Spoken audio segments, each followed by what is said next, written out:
anti-violence strategy called Revival, and it makes sense to those people that know. It's an approach that we've had for the last 10 years around violence, but at the centre of that is a Christian philosophy, and what we say is that to resolve the issues of violence isn't about police enforcement. It's about the everyday things that we spoke about. Bishop, you spoke about the moral compass.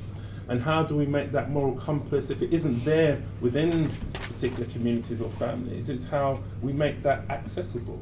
But I think that whilst it is important that people are aware of our views regarding homosexuality, same-sex marriage, and domestic violence, I think that part of the remedy and part of what will engage people in Christianity will be based on what we are for and what we're able to bring to society in a holistic view, in a holistic manner. I mean, in my time, I've stood in London Fields Park and just sang where a young boy was shot. In that, I had 3 young men come to me and ask me what church I go to. I didn't actually go to any church, and I still don't actually go to any church. I go where my spirit is carried. I will go to a Baptist church, I will go to a Pentecost church, because to me, Christianity is within yourself.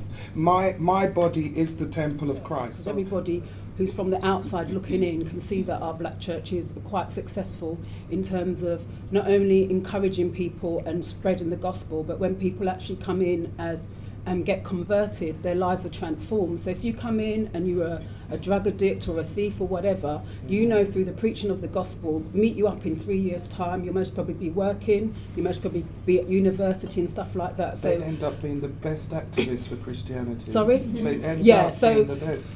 Let's start promoting all the great stuff we do.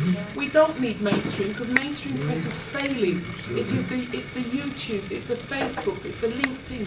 We need to be getting our message through there, because stop preaching to those who are there already. Absolutely. We need to be saving souls, and that's my view. The highlights today were so many religious members coming together and bringing something to the table, which was all believing in support and unity in the community, getting proactive, going out there and making people aware and understand what Christianity is about, what we stand for, and offering support to the people. And I think overall the meeting concluded on the right note. The conclusion on the right note is that we really do need to conduct an audit within the church community to look at all of the projects and initiatives that are providing services to communities.